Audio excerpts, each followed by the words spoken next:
Good evening, everybody. Hello, hello. Welcome to another episode of Critique Corner with me, Daniel Parker. And me, DB Fastbinder. And if you are returning, welcome back. If you're new, what we do here is we critique stuff from our corners. Although I think I mentioned this before, I'm not quite in a corner of my house, but that's okay. And I'm in the middle of mine too, but it's too late to rebrand now. Yes, So. yes. But yeah, we usually, ordinarily we review something new or contemporary with something older or classic. So this week we've just opted for two classic reviews: a classic '80s comedy and a '90s cult classic sci-fi action movie.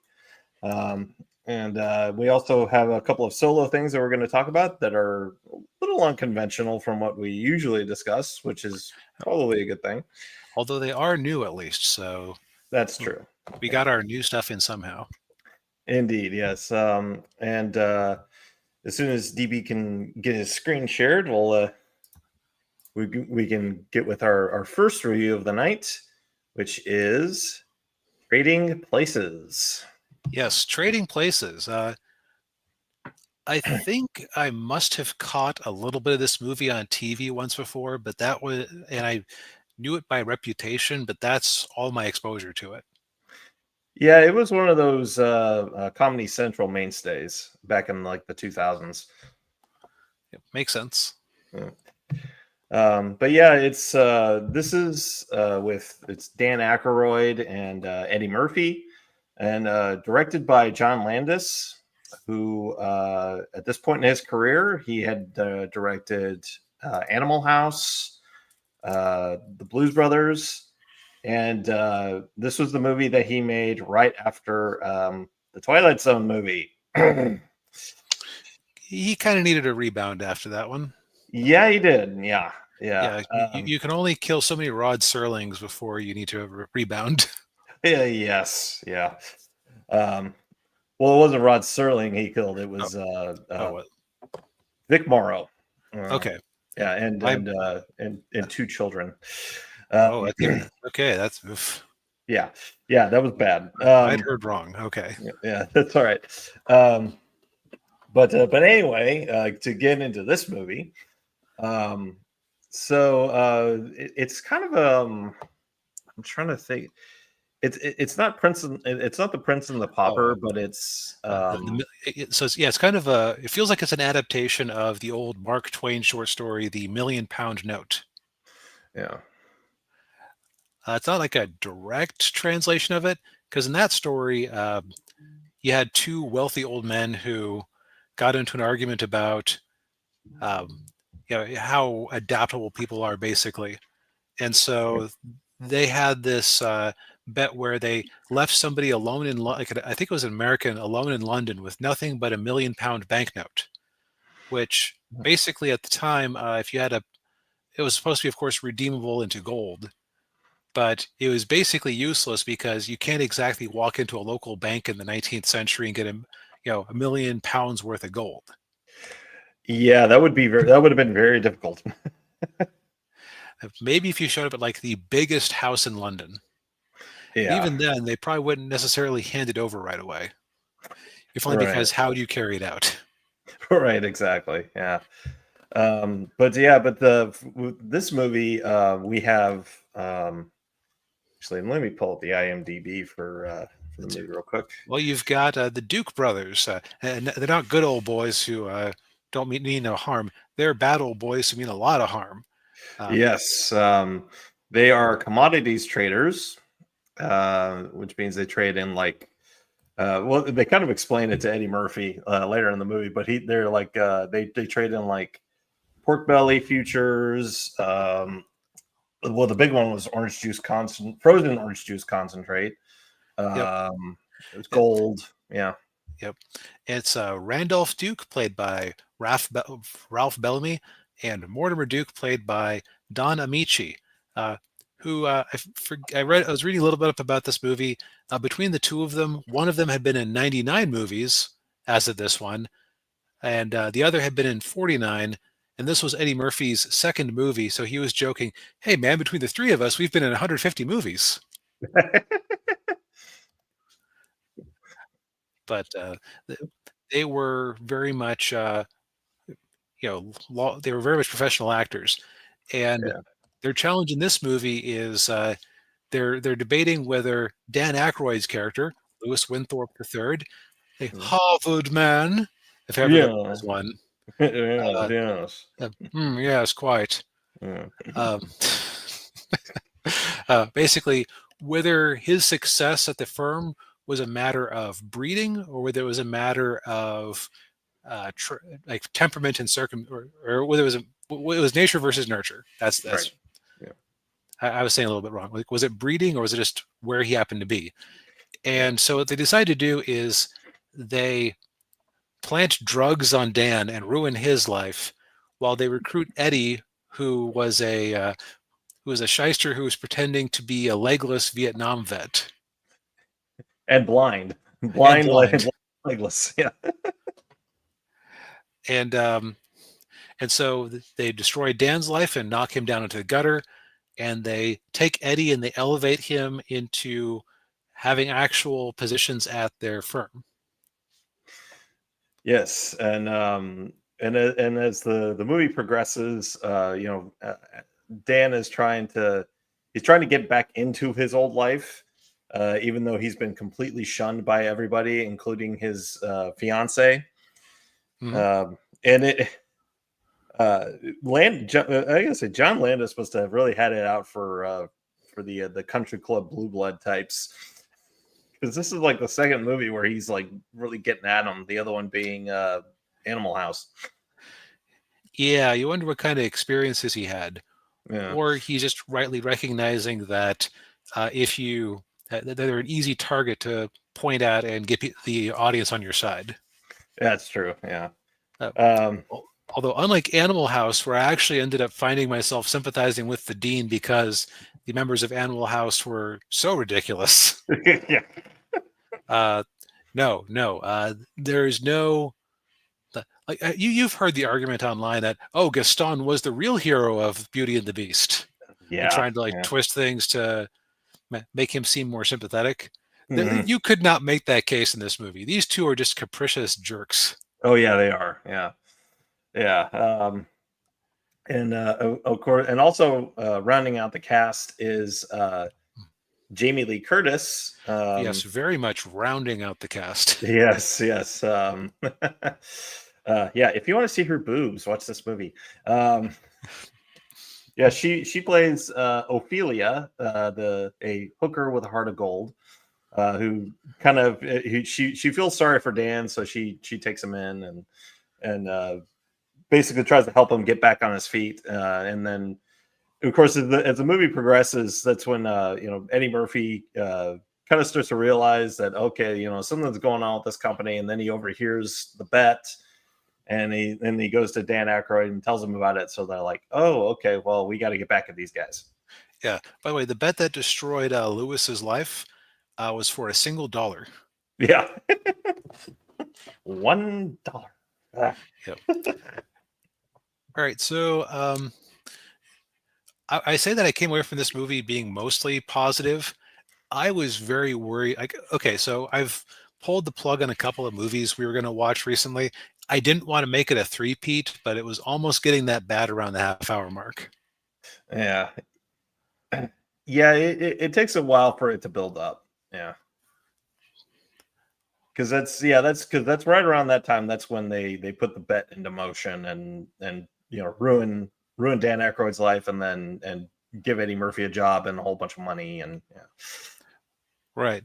And this movie isn't especially long. How long is this? 2 hours. Okay, so it is especially long. You could, at least for a comedy.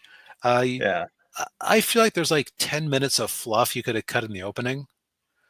yeah, Uh, I'll also say that they definitely padded the credits at the start, because this was the era where you still had the credits at the start instead of only at the end.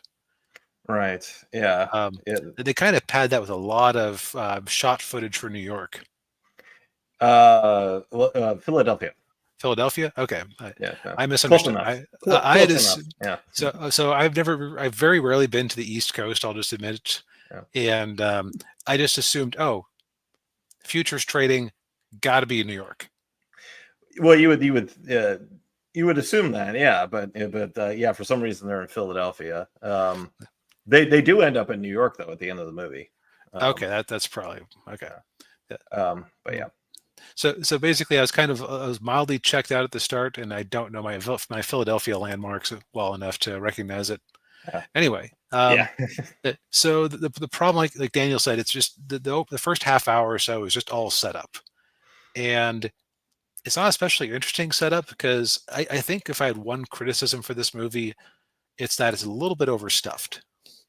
There might be a couple too many characters. yeah. I would agree with that. Yeah, Like for example, they have Dan Aykroyd's fiance, who you know turns on him after this is discovered, after his so-called drug dealing is discovered. yeah, And the problem is that, how to put it, uh, there's no comeuppance for her. Losing her is just part of his misery. yeah, yeah, But they yeah, still they yeah, still devote time to scenes where like he shows up to try to beg for her help after she's already slapped him once after Jamie Lee Curtis showed up and kissed him. yeah.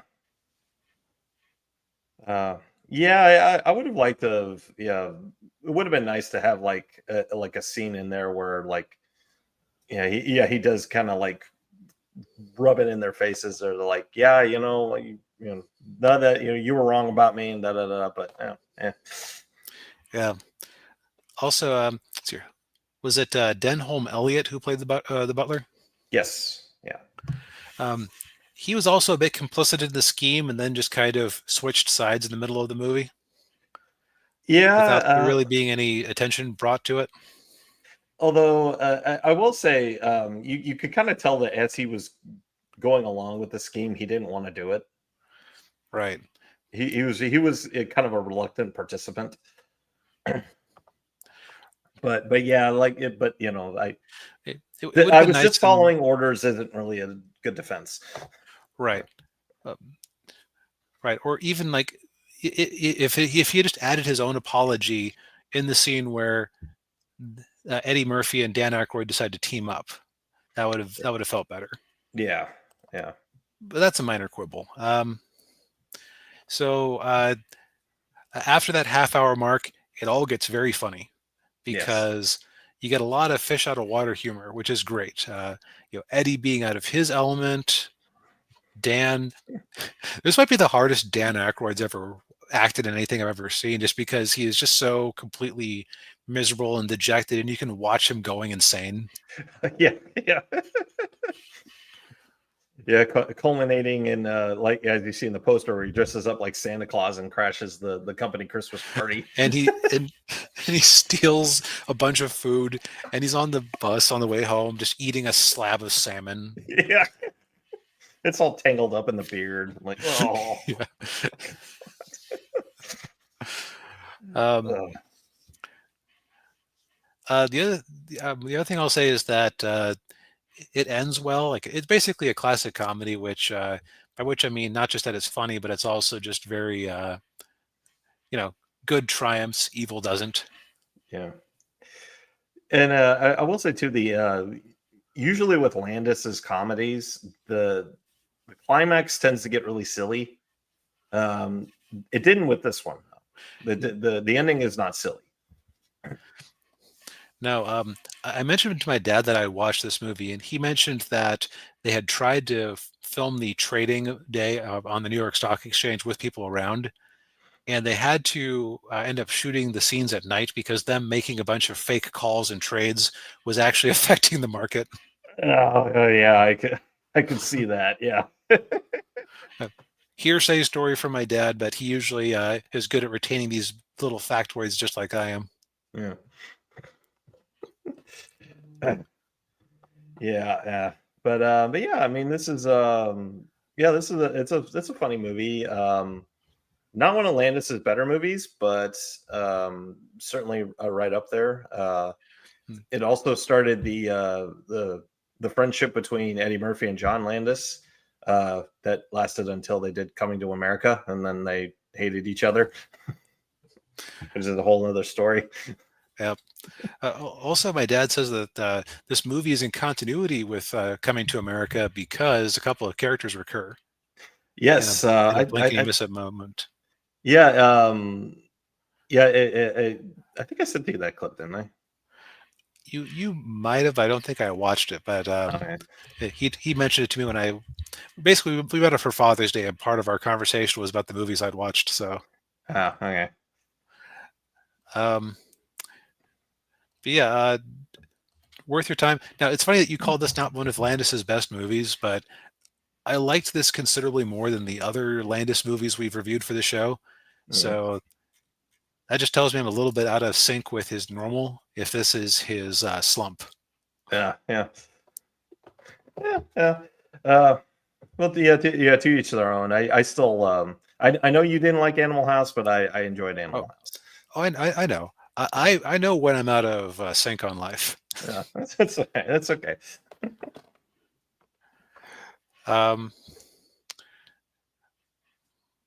It's on Tubi. It's on Tubi, by the way.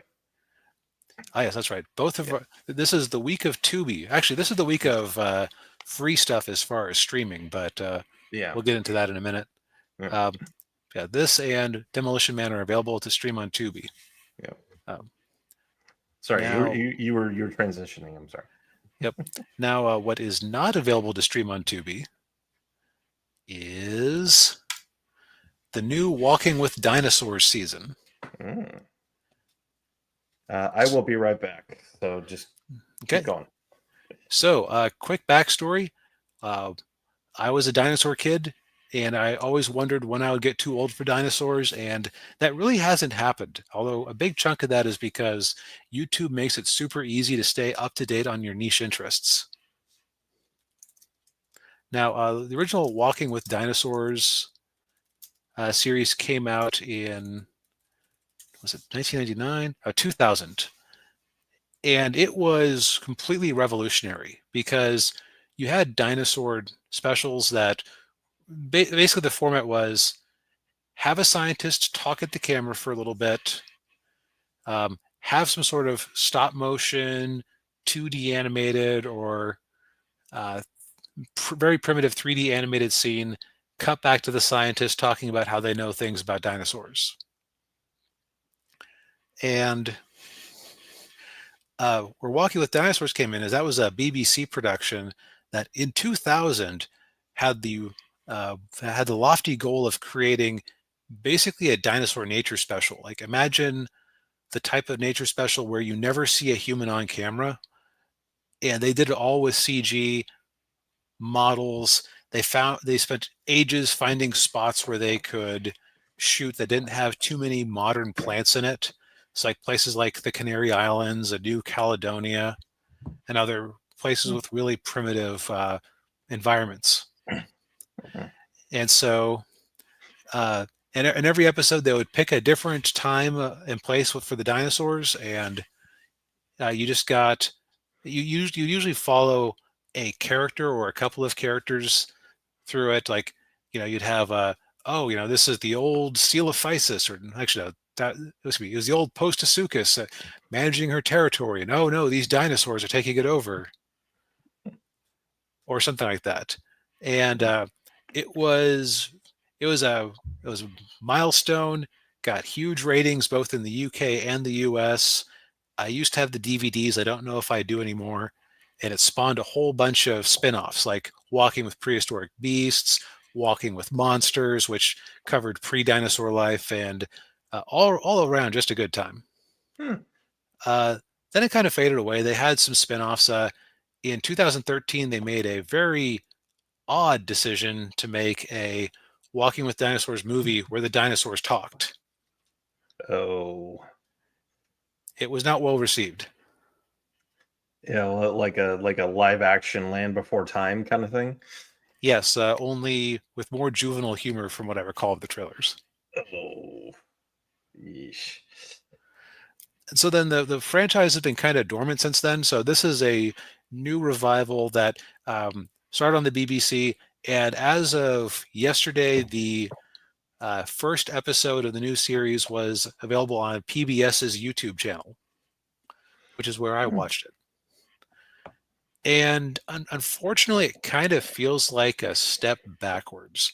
Now, let's see, is it Dinosaur Planet or Planet Dinosaur? Now, part of this is because it is hard not to. That's actually.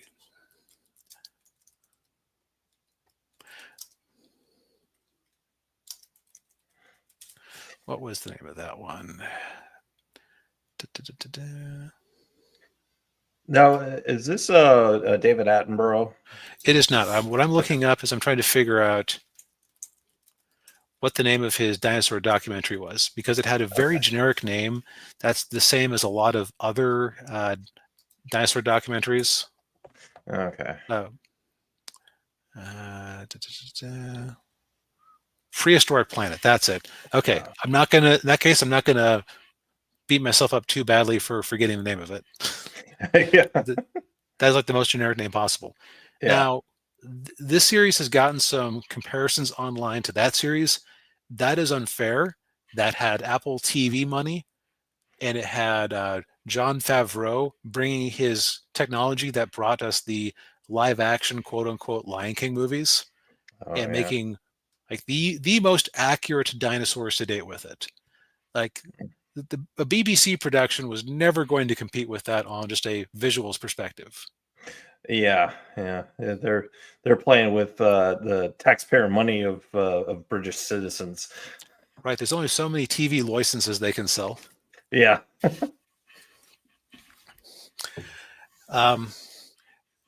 But even given that the models are good, I'd say like the models are fine. I saw some preview images that had unfinished models that just did not look very encouraging. But it's clearly a case where it was just rough cut CGI versus the final product. Now, as far as the actual special goes, it's unfortunate. I've only seen the first episode, so maybe it gets better later. But it's unfortunately kind of a throwback to the old style of special I was talking about before, because it doesn't really immerse you in the world. Like you're not really. It doesn't feel like you're just following a dinosaur start to finish, because I think more than half of the runtime is cutting to a group of scientists gathering fossils in somewhere in the Hell Creek Formation in I forget which state, Montana, Wyoming. It spreads over a few states. Yeah. Now, supposedly the impetus of this is that they find a baby Triceratops. It was fossilized, and so they go, "Oh, well, what killed this baby Triceratops?" And so you have this baby Triceratops got named. What'd they name it? It wasn't Coco. Clover. That's it. Clover. Clover, the baby Triceratops, got separated from its mom somehow, and it's just wandering around trying to make its way through the world. And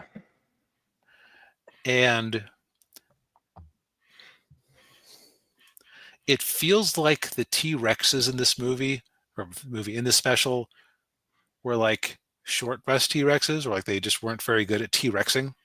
Because they keep not catching him when they really had him dead to rights. Like just a little bit of quicker movement would have had him. And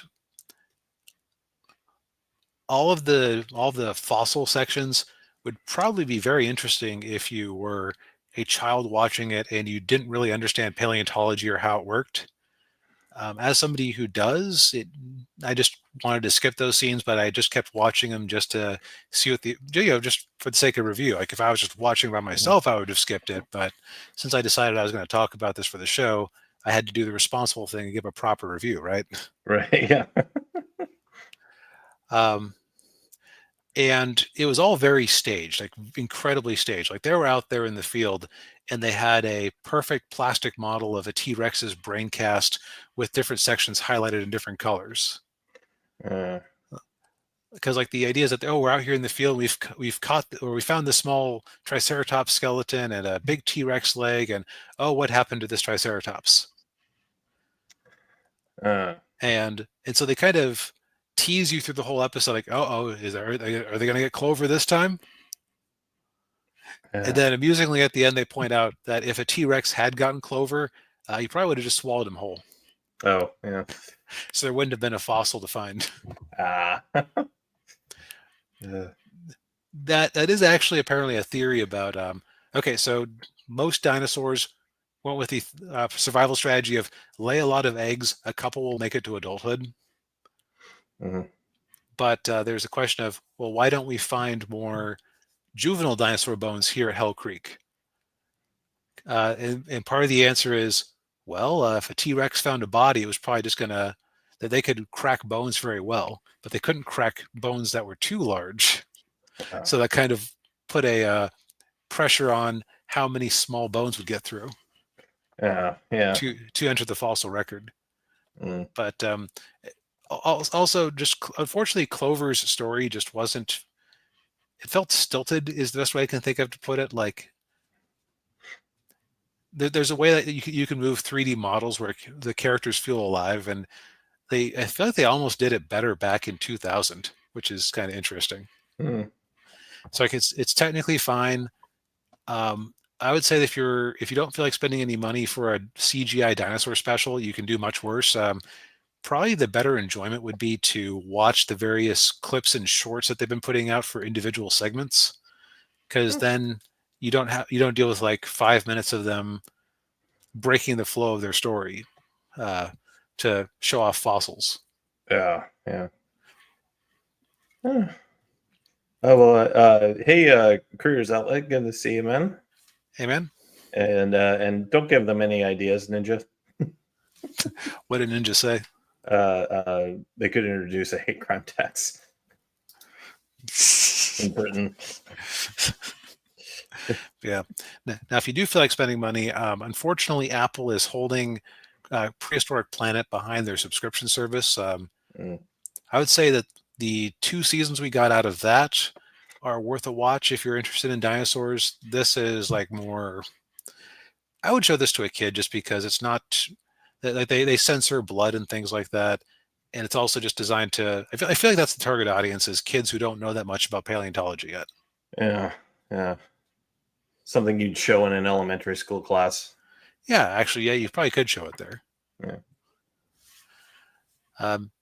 However, speaking of things you couldn't show in an elementary school class, no, definitely not.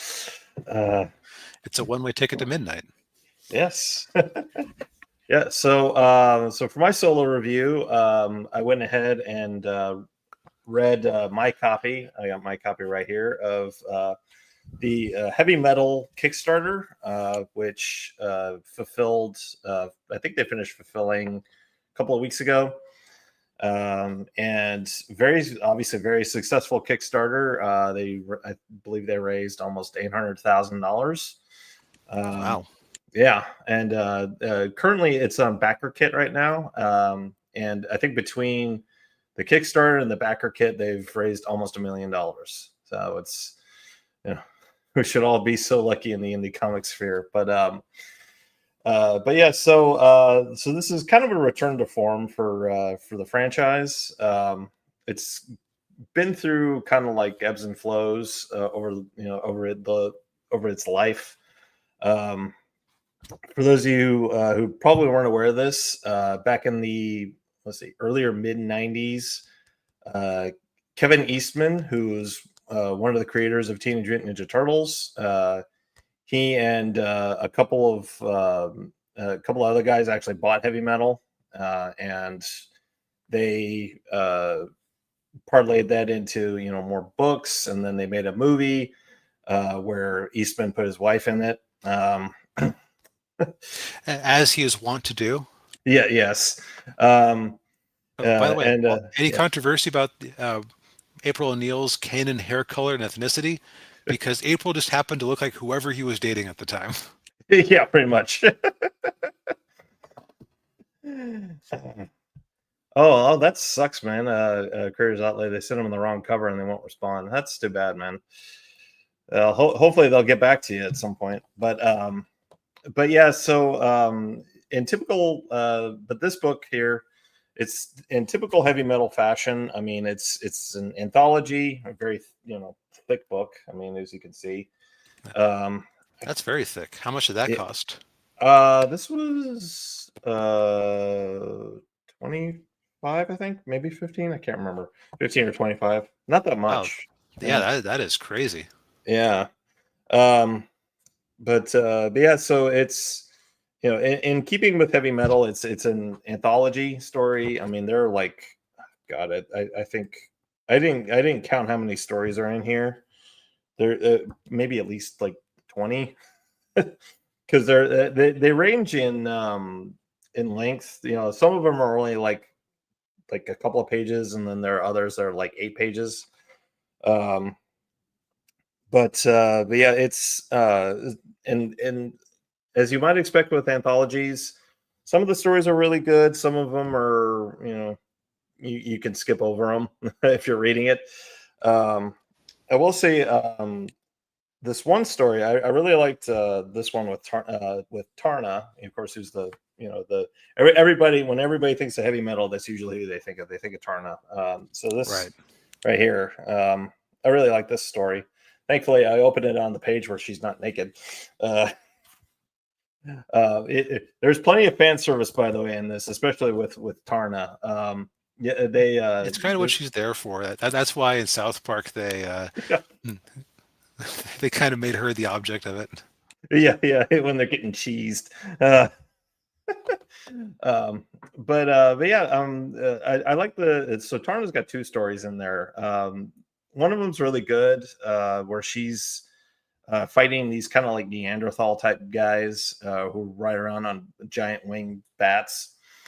And then they actually come across like a nest of the pterodactyl creatures, which end up becoming her mount. Like the one you see in the poster right here. But and then the other one was kind of cute, where it was like this kind of nerdy alien guy saved her. Little wish fulfillment probably for the people working on that particular story. But yeah. But some of it, like some of them are like they're cute like that. There's a couple of that are funny. There's one in here I really liked. That was really funny, where you had these guys who were these 2 humans and these 3 aliens.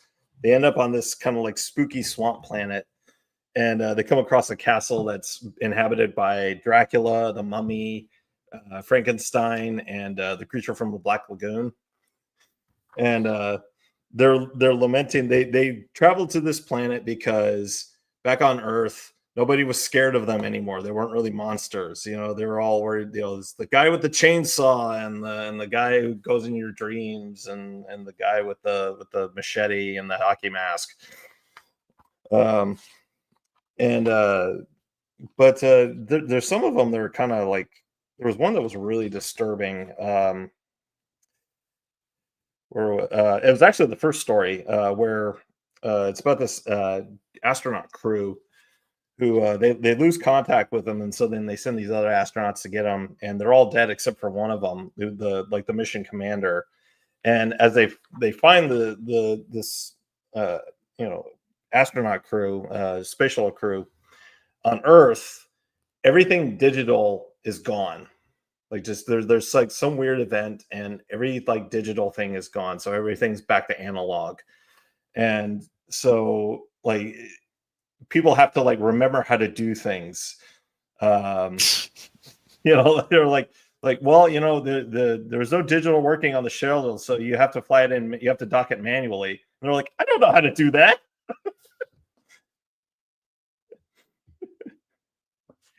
That's okay. So there are 3 Tarna stories. Okay. I'm trying to remember where the other one was, but but yeah, it's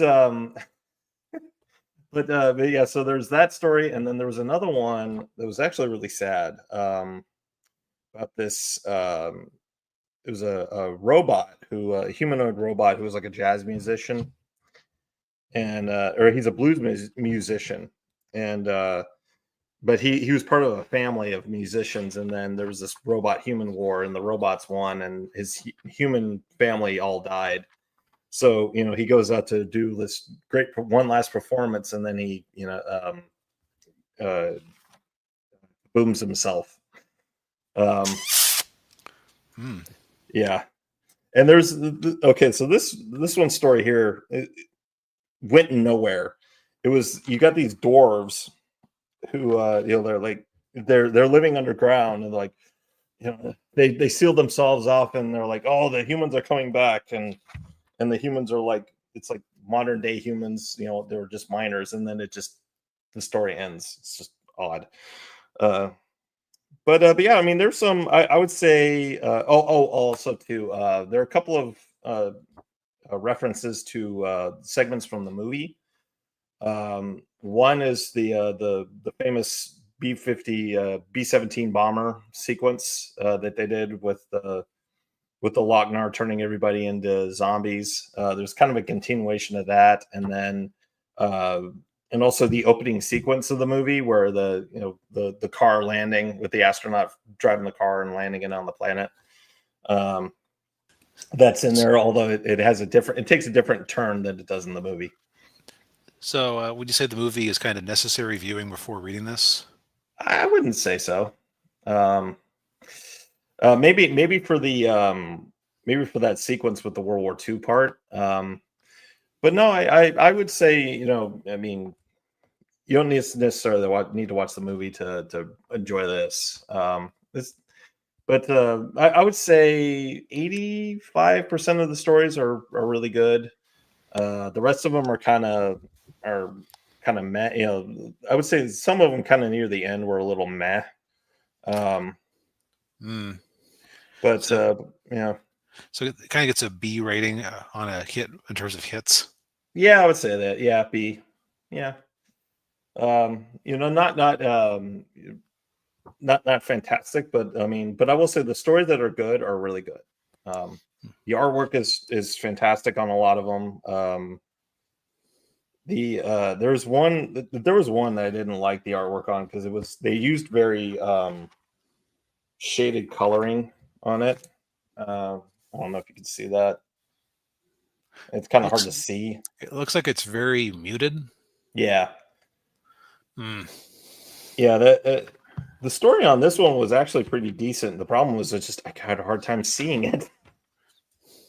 Um, but yeah, I mean, if you like heavy metal and you missed out on the Kickstarter, you can either you can probably find their backer kit website where you can get it there, or it's in local comic book stores too.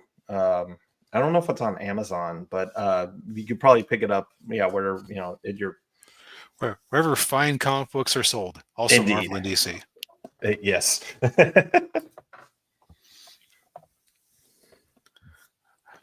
Well, yeah, I guess you can order it from them as long as you aren't particular about what cover you get from the sounds of it. Yeah. Some of the covers, yeah, like this one here, and like the one I got, and then I got another one, another Tarna cover here.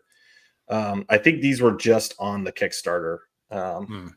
So, but yeah, I mean the other covers they have on there are really good. They look really good too. So, Well, it's time to end the night with a bang, or perhaps an explosion. yes, Demolition Man, Demolition Man. Yeah. the dumb action movie that is way too prophetic. Yes, it is. Like this one and Blade Runner are kind of two peas in a pod about accurately predicting some of the trajectories of society. Yeah. Yes. And I noticed that too when I mean, when I first saw it, like when there were the can't remember when I first saw it which was either late 2000s, early 2010s, where I'm like, oh yeah, this has definitely predicted our future world. Yeah. Now, what's great about this movie is that it could work even if you took out the future aspect of it. Like if you just set it in the present, like imagine this: Sylvester Stallone, a police officer known simply as the Demolition Man. He gets the job done but doesn't care about the consequences. Versus Wesley Snipes as what was his name again? Simon Phoenix. The Simon Phoenix, the most cartoonish villain ever, who plays it so over the top that it's delightful. Yeah. You don't even need a sci-fi element. You can even just put them in normal everyday circumstances and it would work. Yeah. Yeah. It definitely works here. Yeah, yeah. So basically, you put a hat in a hat, and it actually worked out. Yeah. Yeah. So and his career's outlet mentions yeah, seashells. Yeah, we'll be getting get to that in a sec. Yep, the 3 shells. The 3 shells. So the movie opens in a bombed out version of 1996 in LA, where one of the military helicopter pilots mentions, man, remember back when they used to let civilian planes fly over this? Yeah. Oh, yeah. I find it funny that this movie is very optimistic about where technology would be in 1996, but completely pessimistic about the actual state of Los Angeles. Oh, yeah. Yeah. Well, I mean, this movie came out in 1993. A lot of bad stuff was happening in LA right around that time. Yeah. Um, This couldn't have been in production during the Rodney King riots, right? I don't Let's think see. so. I want to say that was Ronnie King. I want to say April that was 29th, 1992. Okay, so maybe maybe. that did have enough time to influence this movie. Yeah. Um, yeah. So and yeah, in the midst of the chaos, Simon Phoenix, the Wesley Snipes, the villain, he hijacked a bus and he's holding them all the passengers hostage in this uh, burned out abandoned building. And John Spartan, played by Sylvester Stallone, goes in there to rescue them and finally get Simon Phoenix, but it all goes horribly wrong.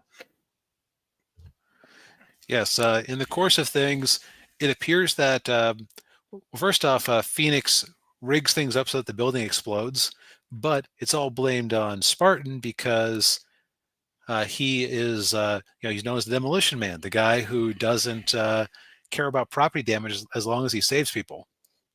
So of course they assume that, oh, well, of course the building exploded. You expect us to believe that you didn't blow up that building? Yeah. And worse, they find that all those hostages had been in the building when it exploded, even though Spartan had done a sweep with the thermal sensor to make sure there was no one around. Yeah.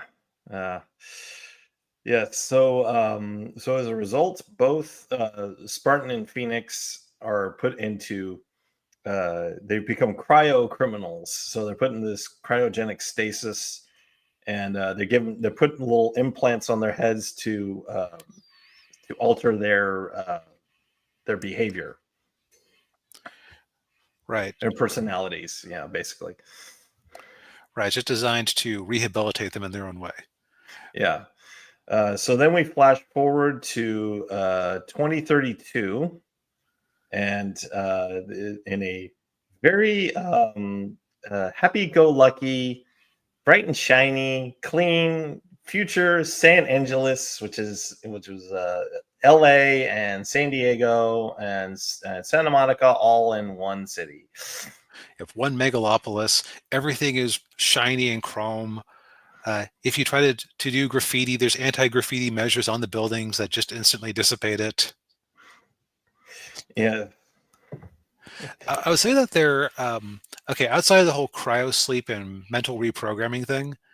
I'd say that their technology is actually pretty prescient about where things were going. You have things like Yeah. self-driving cars. They're doing video calls.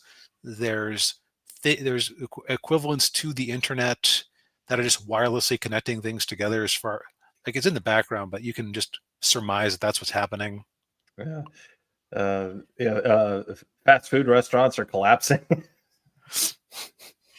Oh, we'll get into that in a minute. By the way, we're Yeah. gonna go we're gonna go mild spoilers on this one because it is an older movie. But if this sounds if the premise of this sounds interesting and you haven't seen it, go watch it on Tubi first, and then you can come back and hear us geek out about it. Yeah. And Holy Ninja says a police force worse than Britain's in all senses because not only are they super authoritarian, they're not even good at being authoritarian. No, they're not. And good to see you, D Rhino. Yes, great movie. Yeah. Yeah, so they end up thawing out Phoenix for a parole hearing, which I find it very funny that Spartan had a longer sentence than Phoenix, considering that Phoenix had been wanted for multiple murder death kills before he was put in stasis. Yeah. Yeah. Well, that's the justice system for you. Yep. But he manages to escape, and the future police, including Sandra Bullock, are proven to be completely unable to stop him.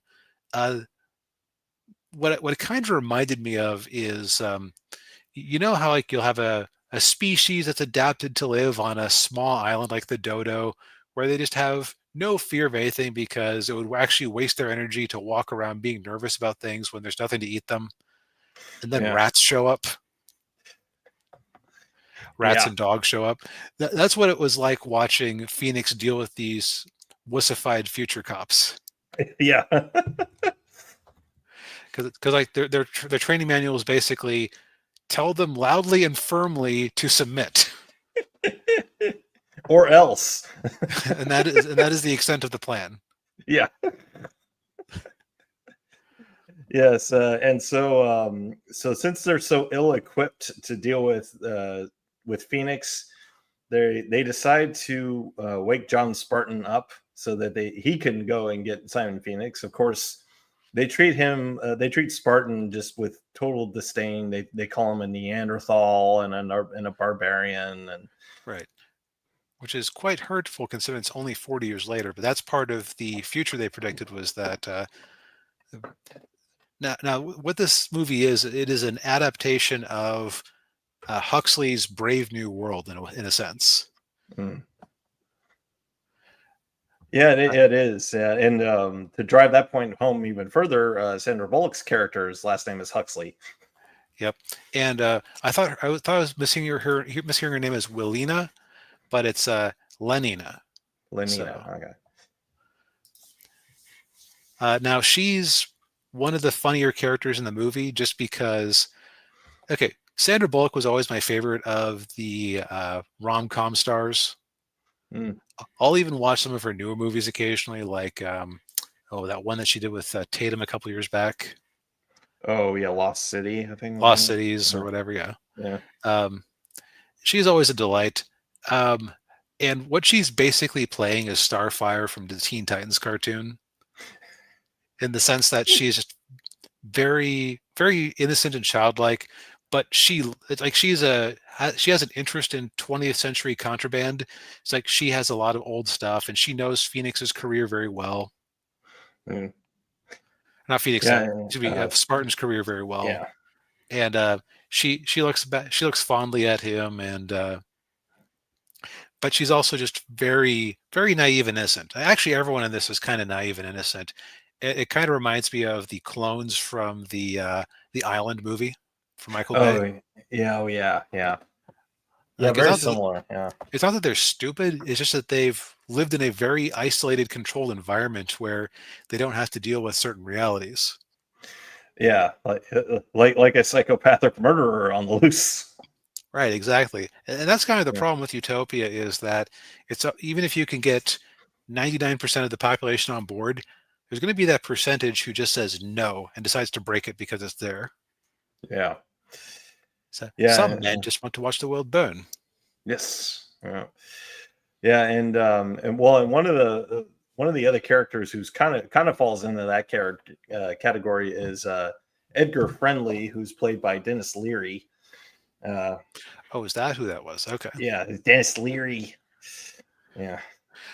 I didn't recognize him because he didn't make a chain of 15 different analogies in a row. Yeah. Also the long hair, but oh yeah. But yeah, so basically, as the movie progresses, you come to find out more about like who woke who let Simon Phoenix out and why, and yeah. Well, let's talk a little bit about some of the nuts and bolts of the future. Oh, okay, yeah. So there's one gag that they drop after a bit because they figured out exactly how many instances of it would be amusing, and then I noticed that after they did that, they stopped having those machines around. Like they were outdoors, they were in the underground, or they were in the car. Yeah. D Rhino predicted it there, no cussing. So like, you have been fined 1 credit. For profanity, you have been fined 1 credit. Yeah. Yeah, and the of course the whole thing with the seashells, the right. 3 seashells. That have replaced toilet paper. Yeah, they replaced toilet paper, and Spartan's like, well, I don't, these 3 seashells, I don't know what to do, and Rob Schneider's like, he doesn't know how to use the 3 seashells, and then Spartan just goes over to the swearing thing, and he just starts rattling off a whole bunch of stuff. And he grabs like 12 of them, a bunch of them. He's like, all right, so much for the seashells. Yeah. And also everything is just subtly softened, or like they have like weird terminology for things. So it's like instead of murder, it's murder, death, kill. Yeah. Which it's weird that like it's like they're lumping all killing related crimes under one loose umbrella. Yeah. Well, what was weird too is when the code came in, they didn't even know what it was. Oh, that's right, because it had been so long since somebody had actually tried it. Yeah, it's like 187. What's 187? I don't know. They type it. Oh.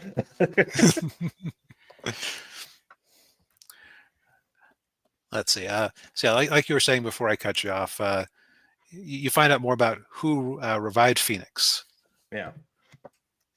Yeah. Dean Rhino mentioned the no intimacy thing. Yeah. We'll get to that in a second. We'll get to there. Yeah. Yeah. But yeah. So this whole society is led by a guy named Kektow, played by Nigel Hawthorne, and he's kind of the one he's the guy who like.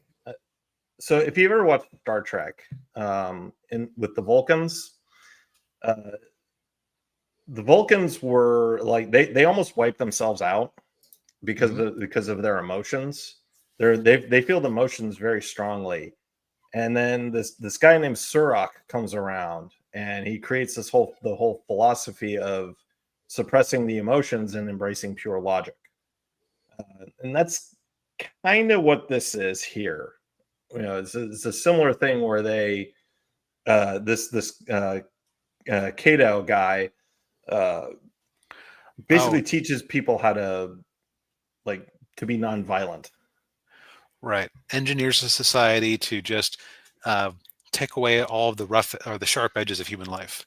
Right. And I wonder if he's supposed to be Dr. Raymond Cocteau. Is that supposed to be like a joke on cocktail? Probably, yeah. But yeah, the problem is that he is tired of dealing with Dennis Leary's. I would hesitate to even call it a terrorist group. No, they're just like kind of like reprobates. They're outcasts. They're outcasts. Yeah. And yeah, they're not violent. They just they're just trying to live. They live in the sewers underground, and they have this whole society down there, and they only come up to get food. So yeah, they're not awful people. They're just kind of they don't want to Right. they just don't want to deal with them, you know. Right. They're just refusing to get with the program. Right. Yeah. Um, uh, and But yeah, so, cocktail, he woke Simon Phoenix up so that he could deal with it, to deal with Dennis Leary, which is like, that's like taking a flamethrower to a, like a, it's like your ice cream is slightly too hard, and you decide to take a flamethrower to it. right. Yeah. It's just like, yeah, it's a little much there, dude. Yeah. And even worse in the meantime, so John Spartan got programming that was supposed to make him more docile and teach him how to knit, Yeah. which he does in one scene. Phoenix got programming that turned him into a better killer because it gave him martial arts, and he knows how to use all the technology in the future. And he knows a bunch of override codes for things that civilians shouldn't have access to. Yes. Yeah. And he's 3 times stronger than he was before he got frozen. And yeah, it's Yeah, just, don't know how you program that. But my yeah. best guess is that they just train him like weightlifting techniques, or what's this, the martial arts making him seem stronger. Oh, probably. Yeah. That was just a one-off line from Stallone. Yeah. But yeah, you find out that he's unable to kill Cocteau, and so he's kind of forced to do his bidding. Right. They also revealed that okay, so remember, I've seen various people joke about the Cola Wars, talking about them like they're Vietnam or something. Yeah. Man, I survived the Cola Wars. That is the same way that Sandra Bullock's character talks about the fast food wars of the 90s and 2000s, and now Taco Bell is the only restaurant. Yeah. And it's a high-end joint with a lounge singer. Oh man, there's so many great details about how they've rounded off the future. All music has been replaced with food jingles. Yeah. Yeah. Hot dogs, Armor hot dogs. Just put me back in the fridge.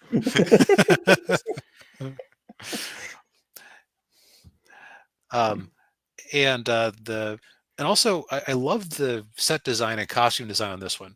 Costume design, everyone's wearing something that kind of looks like it's like a mix between a kimono and certain types of Middle Eastern robes. They're just kind of very like flowy and indistinct, and like just they're designed to deperson you or to de-individualize you.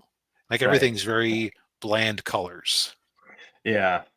Which makes sense considering that they don't want anybody, they don't want anybody like with real flashy colors to, to stand out and, get people angry. Yeah. Like red. Red makes people angry. Yep. And also all the buildings in the future look amazing. Like everything is pristine, but it also looks very soulless and lifeless. Yeah, they did. Yeah, they did a very good job of making it look like I know this is going to sound weird, but a dystopian utopia. Right. The line between the two is very thin. In fact, I've heard the statement before: one man's utopia is another man's dystopia. Oh yeah, yeah.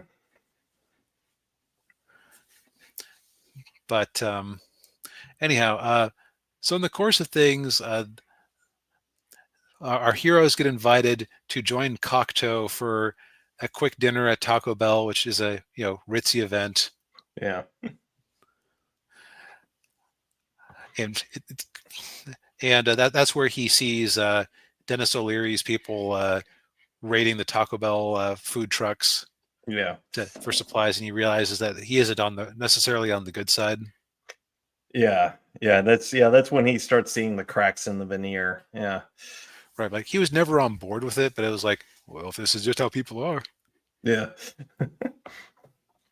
Yeah, and then of course, then after all that happened, that's when they go back to Sandra Bullock's apartment, and she wants to get it on with Stallone, but not in the way that that he thinks. Yeah. So it's been proven that violence and sex are linked, not causally, but associated in the mind. And after all that violence, You want to have sex? Yes. And it involves strapping on these headbands that stimulate certain parts of the brain in sync with each other. Yeah. It's it's a very odd sequence, and it's still just like, oh no, no, no, no. Can we do it the old? Can we do it the old-fashioned way? Oh, fluid transfer.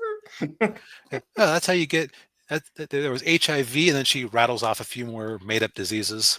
Yeah.